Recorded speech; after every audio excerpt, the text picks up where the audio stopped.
everybody, welcome back. Today we're going to be making some homemade peanut butter. So first what you need is, you can buy already roasted peanuts or you can go ahead and roast them yourself. We're going to be roasting them ourselves today. So you're going to need some raw peanuts.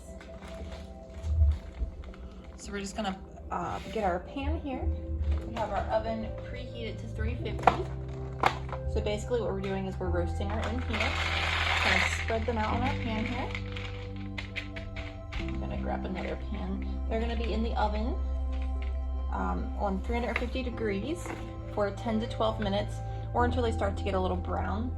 Then we're going to let them sit on the counter and cool for just a little bit. And then once they're cool, we're going to run them through our food processor.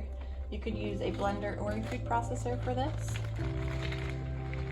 whichever you have on hand. Right, so we're gonna go ahead and pop these in the oven and then let them cool. All right, so our peanuts are roasted. We did them in the oven already. We did a batch up already with honey. This batch we're gonna do without honey and just add salt. So these I had thrown in the freezer and I went and pulled them out and left them thaw completely. So we're gonna go ahead and dump these into our food processor. Now you wanna work in small batches here. So we're probably gonna divide this in half. Well, might be able to fit all this in. You don't wanna put too much or else it's gonna have a really hard time blending down.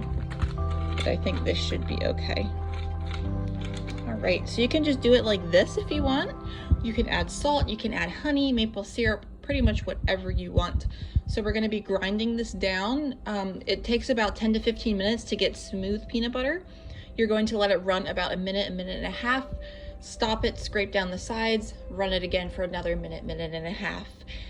I did run mine for about 5 minutes like that, left it sit for about 10 minutes to give the motor a break because it was starting to smell hot, and then kept going, left it sit, and so on, just so I didn't burn out my motor.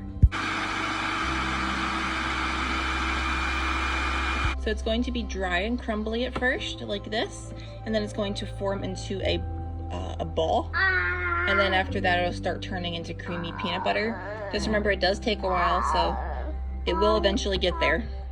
All right, so it's been running about maybe 3 minutes. You can see it's starting to clump together a little bit more and getting sticky. We're gonna give our motor a little bit of a break here, and then we're gonna keep going to turn it into smooth, creamy peanut butter.